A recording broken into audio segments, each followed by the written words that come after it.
Oi, eu sou Eduardo Silva. E esta é mais uma história investigativa no canal 9mm.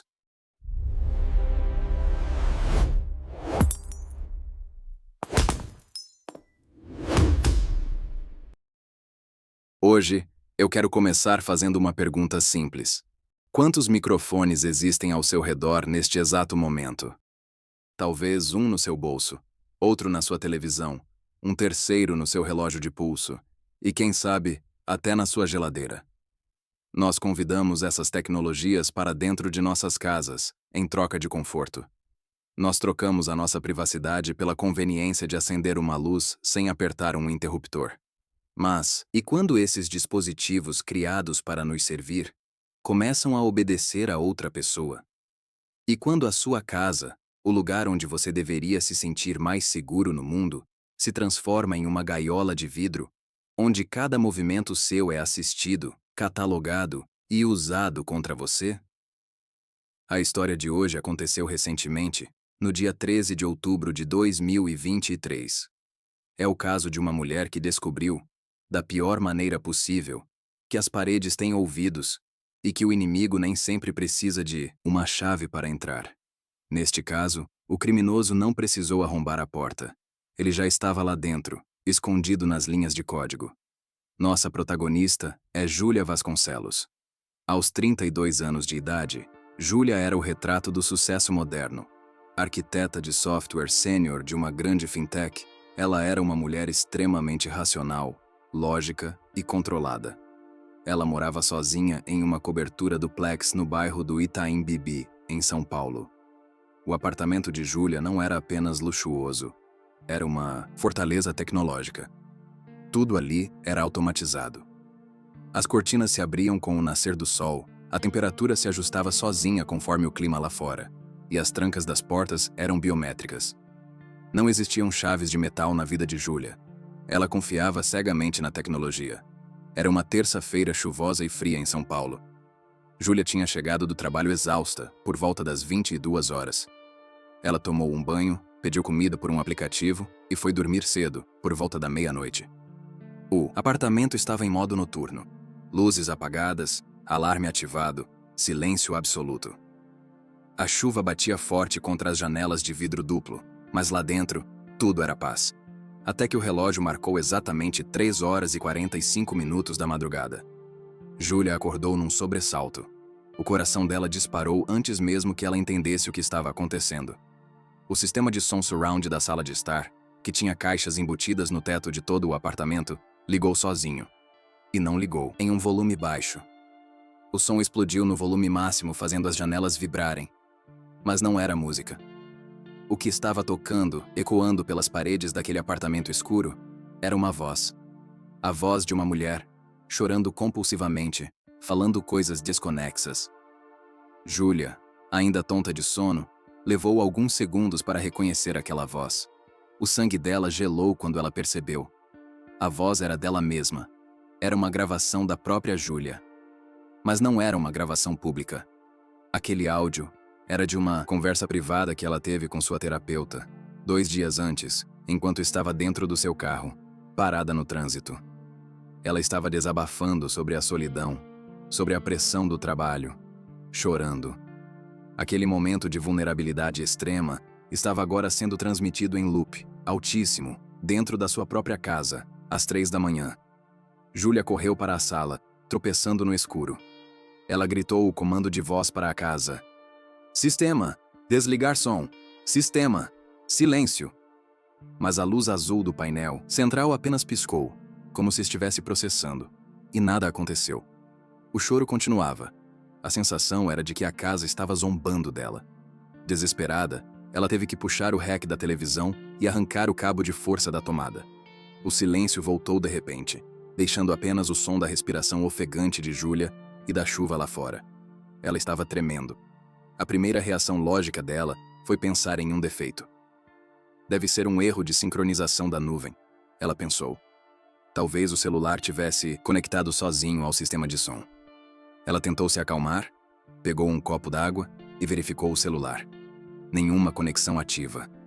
O Bluetooth estava desligado. Júlia não conseguiu dormir o resto da noite. Ela ficou sentada no sofá, vigiando o painel da casa inteligente, esperando que ele ganhasse vida novamente. Quando o sol nasceu, às 6 da manhã, ela começou a se convencer de que tinha sido apenas um glitch, uma falha bizarra de sistema. Mas, às 7 horas em ponto, o celular dela vibrou com a chegada de um novo e-mail. Não havia nome no remetente, apenas uma sequência de números aleatórios. O assunto do e-mail tinha apenas 3 palavras curtas, mas que foram suficientes para destruir qualquer esperança de que aquilo fosse um acidente. O assunto dizia: "Eu ouvi você." Júlia segurou o celular com as mãos trêmulas. O brilho da tela parecia ferir os olhos dela naquela manhã cinzenta. Ela abriu o e-mail. Não havia texto corrido, não havia ameaças de morte explícitas, nem pedidos de dinheiro ou resgate. O que havia ali era muito mais perturbador. Era uma lista. Uma lista fria, calculista e exata de dados de geolocalização. O corpo do e-mail trazia uma relação detalhada de todos os lugares onde Júlia havia pisado nas últimas 48 horas. Dizia: 8 horas e 15 minutos. Padaria Estrela do Itaim, compra de um café expresso e um pão de queijo. 9 horas e 30 minutos. Reunião no 5º andar do prédio comercial na Avenida Faria Lima. 12 horas e 10 minutos. Almoço no restaurante japonês da esquina, mesa perto da janela. Ao lado de cada horário, havia as coordenadas exatas de latitude e longitude. Quem escreveu aquilo não estava apenas seguindo Júlia fisicamente. A precisão dos dados indicava que a pessoa tinha acesso ao GPS do celular dela, ao histórico do cartão de crédito e até mesmo ao microfone, já que sabia exatamente o que ela tinha pedido na padaria. Júlia se sentiu nua. A sensação de violação era física, como um soco no estômago. Ela olhou para as câmeras de segurança instaladas na própria sala, câmeras que ela comprou para se sentir protegida, e pela primeira vez, sentiu que elas eram olhos de um predador, observando cada movimento seu. Aterrorizada, Júlia não foi trabalhar naquele dia. Ela pegou o carro e dirigiu diretamente para a 4ª Delegacia de Delitos Cometidos por Meios Eletrônicos, no centro de São Paulo. Era o dia 15 de outubro de 2023. Ela chegou lá carregando uma mochila com o roteador de internet da casa, o notebook pessoal e o celular. Ela queria entregar tudo. Ela queria que a polícia encontrasse o monstro que estava do outro lado da tela. O delegado responsável pelo caso ouviu o relato de Júlia com atenção, mas com aquele olhar cético que muitas vítimas de crimes digitais conhecem bem. Para a polícia, sem um corpo, sem sangue e sem uma invasão física onde uma porta é arrombada, o crime parece abstrato demais. Mesmo assim, os equipamentos foram retidos para perícia. Júlia voltou para casa com um celular antigo, um modelo tijolão, que ela tinha guardado na gaveta, sem acesso à internet, apenas para ligações.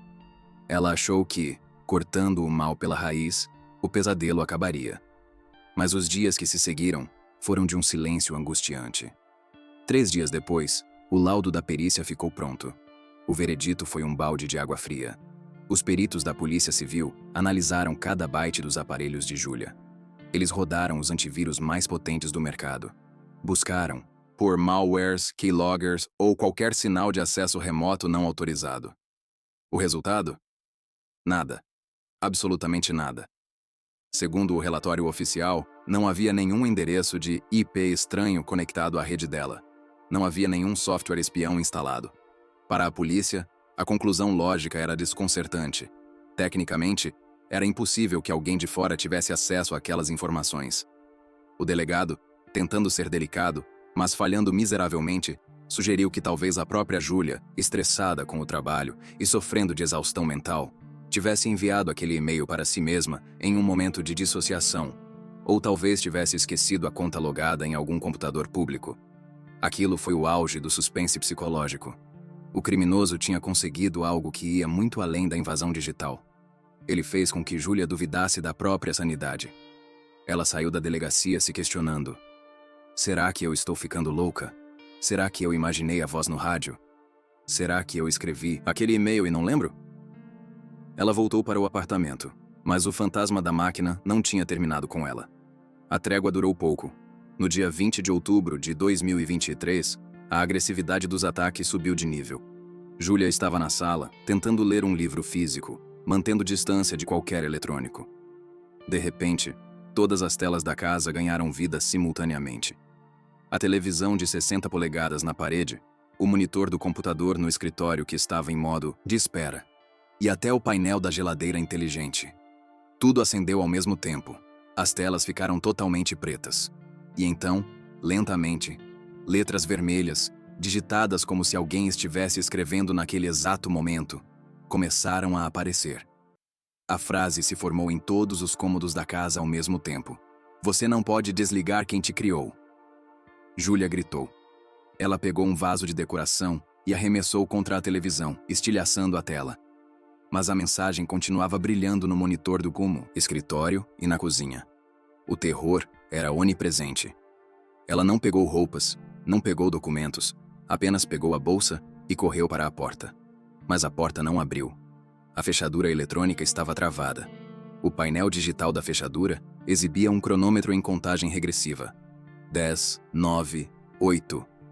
Júlia teve que correr para a área de serviço e usar a chave de emergência mecânica para conseguir escapar do próprio apartamento. Ela desceu as escadas correndo, chorando, descalça. Ela pegou um táxi na rua e pediu para ser levada para o hotel mais antigo da região. Um lugar que ela sabia que não tinha automação, não tinha assistentes virtuais, não tinha nada inteligente. Ela fez o check-in no quarto 302. Um quarto simples, com chaves de metal e cortinas de pano pesado. Ela se jogou na cama, exausta, sentindo-se segura pela primeira vez em uma semana. Aqui ele não pode me achar, ela pensou. Mas ela havia esquecido de um detalhe. Um único dispositivo que ela não tinha tirado do corpo. O relógio inteligente no pulso dela, que monitorava seus batimentos cardíacos. O relógio vibrou. Não foi uma vibração comum de notificação. Foi uma vibração longa, contínua. Júlia levantou o pulso, com medo de olhar. Na pequena tela do relógio, uma nova mensagem brilhava em verde neon. O quarto 302 não é seguro, Júlia. Eu estou vendo você olhar para o relógio agora. Naquele quarto de hotel, sob a luz amarela e fraca de um abajur velho, Júlia teve um ataque de pânico. Ela arrancou o relógio do pulso com tanta violência que a pulseira de silicone arrebentou. Ela jogou o dispositivo no chão e, tomada por uma mistura de pavor e fúria, pisou nele repetidamente com o salto da bota, até que a tela de vidro virasse apenas pó e cacos. O relógio parou de vibrar. O silêncio voltou. Mas a sensação de estar sendo observada não passou. Júlia percebeu ali que não adiantava fugir para hotéis analógicos ou se esconder em cavernas. O inimigo não estava apenas na internet. Ele estava grudado nela, conhecia seus hábitos, antecipava seus movimentos. E o pior, a polícia convencional não conseguia enxergá-lo. Os peritos da delegacia procuraram por invasores digitais, procuraram por hackers que entram pela rede de dados, pelo cabo da internet. Mas eles não encontraram nada porque estavam procurando no lugar errado. Foi nesse momento de desespero que Júlia tomou a decisão que mudaria o rumo da investigação. Ela se lembrou de um nome. Um antigo professor da faculdade de engenharia. Um homem chamado Dr. Hélio, conhecido no submundo da tecnologia como o cirurgião. Hélio não trabalhava com software, não trabalhava com códigos na tela. Ele era especialista em hardware. Ele desmontava máquinas para ver o que existia fisicamente dentro delas. Se o problema não estava no programa, tinha que estar na peça. No dia 22 de outubro, Júlia contratou Hélio. Eles combinaram de se encontrar no apartamento dela. Júlia estava aterrorizada de voltar para lá. Mas Hélio insistiu. Ele precisava examinar o paciente no local do crime. A cena no apartamento era desoladora. A televisão quebrada ainda estava no chão da sala. O ambiente estava frio, úmido e silencioso. Hélio, um homem de 50 anos com óculos grossos e uma maleta de ferramentas pesada, não ligou nenhum computador. Ele começou a desmontar a casa. Literalmente. Durante 6 horas seguidas, Hélio abriu as tomadas da parede, desmontou o roteador, abriu o painel da geladeira, verificou a fiação do ar-condicionado. Júlia assistia a tudo encolhida no canto do sofá, abraçada aos joelhos. Parecia que nada seria encontrado. Mas então, Hélio chegou ao hub central. O hub era uma caixa preta, elegante, de design moderno, que ficava na estante da sala. Era o cérebro da casa. Era aquele aparelho que conectava as luzes, as trancas e o som. Júlia explicou que tinha ganhado aquele hub de presente há cerca de 8 meses e que ele funcionava perfeitamente. Hélio colocou o aparelho na mesa de jantar, sob uma luz forte de uma lanterna tática. Com uma chave de precisão, ele abriu a carcaça do dispositivo. Para um leigo, aquilo era apenas um amontoado de placas verdes e fios. Mas Hélio pegou uma lupa de aumento e começou a analisar as soldas da placa-mãe. De repente, ele parou. Ele soltou um suspiro longo e pesado. Ele chamou Júlia e apontou para um ponto minúsculo na placa eletrônica, menor que uma unha. "Aqui está o seu fantasma", disse Hélio. O que ele encontrou foi assustadoramente genial e cruel. Soldado na placa original do fabricante, havia um microchip intruso. Não era uma peça de fábrica. Era um modem clandestino. Um módulo GSM, igual ao que usamos em celulares, mas minúsculo. Hélio explicou para Júlia, e a realidade caiu sobre ela como uma rocha. Aquele chip tinha um cartão SIM próprio, com um plano de dados 4G independente. Isso significava que o invasor não precisava usar o Wi-Fi da casa da Júlia. Ele não precisava passar pelo roteador, nem pelo firewall, nem pelo antivírus. Ele tinha uma linha direta, uma porta dos fundos física, aberta 24 horas por dia, de dentro da casa dela para o computador dele. Por isso, a polícia não encontrou nada nos registros da internet. O crime não passava pela internet dela. O invasor controlava a casa remotamente através desse chip oculto. Ele podia ouvir tudo o que o microfone do hub captava. Ele podia enviar comandos para as luzes, para o som, para as trancas. Ele estava dentro da sala dela, escutando a respiração dela, meses antes dos ataques começarem. Júlia sentiu ânsia de vômito. A violação era total. Mas então veio a pergunta de $1 milhão. Hélio olhou para ela e perguntou: "Júlia, esse trabalho de solda é profissional, é artesanal. Quem te deu esse hub de presente? Quem teve acesso físico a ele antes de você instalar?" A mente de Júlia viajou no tempo. Ela se lembrou do dia do seu aniversário, em fevereiro de 2023. O pacote chegou pelo correio, com um cartão bonito, pedindo desculpas e sugerindo uma trégua. O remetente era Marcos. Marcos, o ex-sócio de Júlia. O homem que dividiu com ela o sonho de uma startup promissora em 2021 e que viu esse sonho ruir quando a empresa faliu por má gestão financeira dele. Marcos, que saiu da sociedade devendo milhões, enquanto Júlia conseguiu se reerguer e construir uma carreira de sucesso sozinha. Marcos nunca aceitou o fim da sociedade. Ele sempre culpou Júlia. Ele dizia que ela era fria, calculista, que ela o tinha abandonado. Na época da falência, ele teve um colapso nervoso. Mas aparentemente, ele tinha se recuperado. Tinha enviado um presente.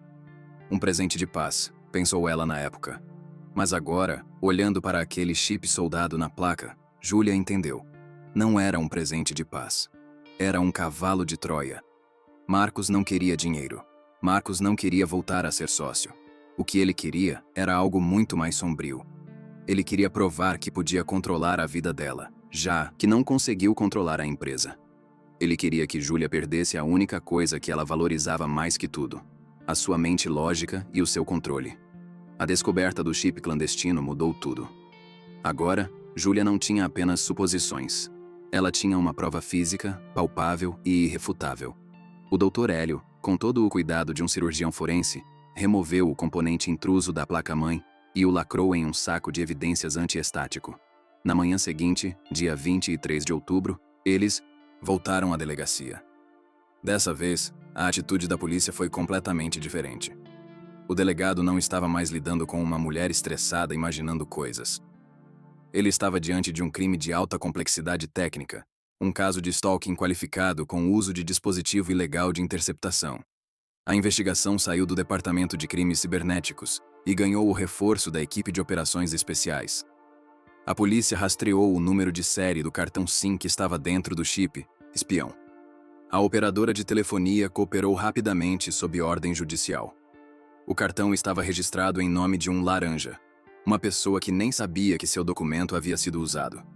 Mas o que importava não era o nome no contrato, e sim a localização das antenas que aquele chip acessava.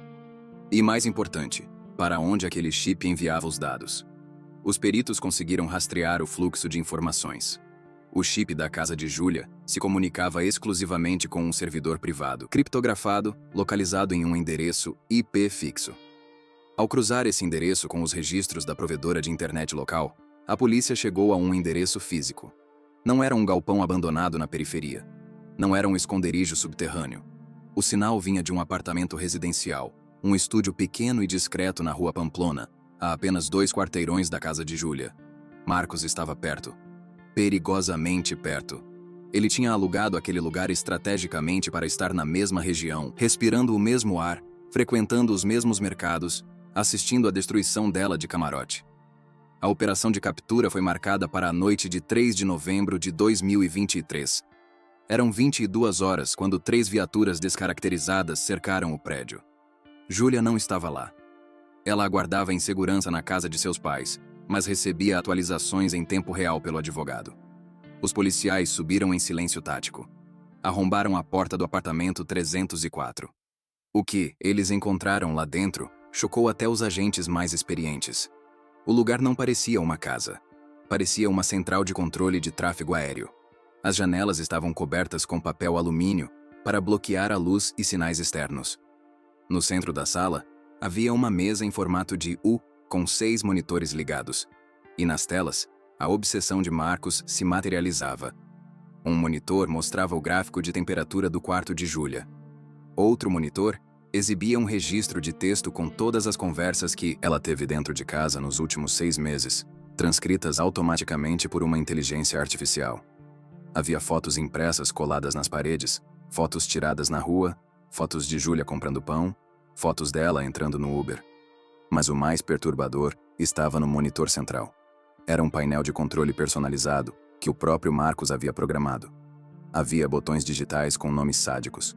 Um botão dizia modo pânico, luzes piscantes.